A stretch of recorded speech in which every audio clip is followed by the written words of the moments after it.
Hello my dear beautiful soul family, welcome back to our channel. क्या आपने कभी गौर किया है कि आप अपनी चीजों को लेकर कब क्या और किस भावना से सोच रहे हैं? दोस्तों, जब आप किसी चीज को पाना चाहते हैं तब आप उसके बारे में क्या सोचते हैं? इस पर लगभग 99% लोग कभी गौर नहीं करते हैं। मैंने ये सवाल बहुत सारे लोगों से पूछा और सभी का लगभग एक जैसा ही जवाब होता है कि हमें ये चाहिए, वो चाहिए, और यही आपकी सबसे बड़ी गलती होती है। आप इनडायरेक्ट वे में यूनिवर्स को लो फ्रीक्वेंसी भेज रहे हैं। आपको कभी भी ये नहीं सोचना चाहिए मुझे इस चीज को पाना है।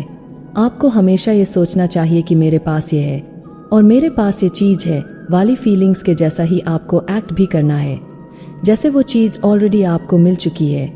ऐसा करने से आपकी वाइब्रेशन बढ़ेगी, आप हाई फ्रिक्वेंसी में आ जाते हैं और चीजें खुद ब खुद मैनिफेस्ट होने लगती है।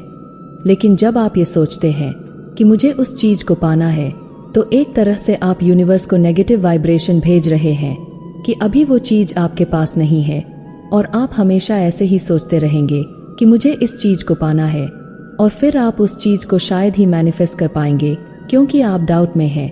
आपके अंदर बहुत सारे रेजिस्टेंस है।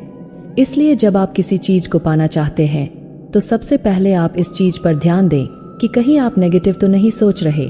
ज्यादातर हमारे साथ यही दिक्कत होती है कि हमें पता भी नहीं चलता है और हम अपने दिमाग में नेगेटिव पैटर्न्स बनाते चले जाते हैं। हम हमेशा यही सोचते हैं कि काश ये चीज मुझे मिल जाती, काश मुझे अच्छी जॉब मिल जाती।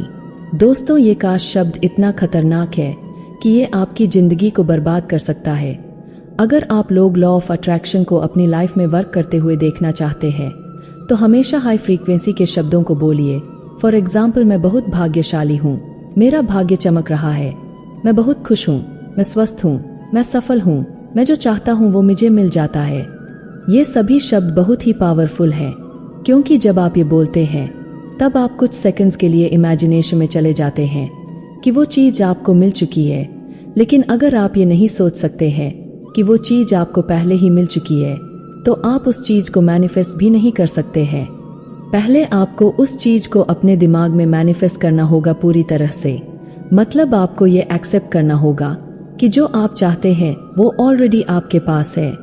आपको ये मानना ही होगा कि आपकी मनचाही चीज आपके पास है।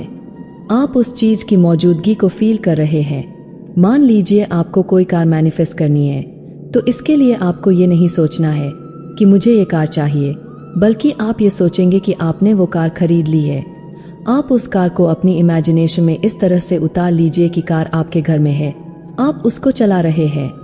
आपके विचार आपकी मैनिफेस्टेशन में ऐसे ही काम करते हैं। इसलिए हमेशा अपने विचारों पर बहुत ही ज्यादा ध्यान देने की जरूरत होती है। जब आप एक बार सही तरह से सोचना सीख जाएंगे तो एक समय ऐसा आएगा कि आपको अपने विचारों पर ध्यान रखने की जरूरत नहीं होगी, क्योंकि जब आप इसे सीख जाएंगे तो ये सारी बातें आपके सबकॉन्शियस माइंड में रीप्रोग्राम होकर फिट हो जाएगी और सारी सृष्टि आपके सुर में सुर मिलाएगी। इसलिए आप सभी अपनी वाइब्रेशन को हाई करिए, अपने थॉट्स को पॉजिटिव मोड पर रखिए एंड अपनी सभी मनचाही चीजों को अट्रैक्ट करिए। मिलती हूँ नेक्स्ट वीडियो में। आप सभी हेल्दी रहिए, हैप्पी रहिए। Thanks for watching.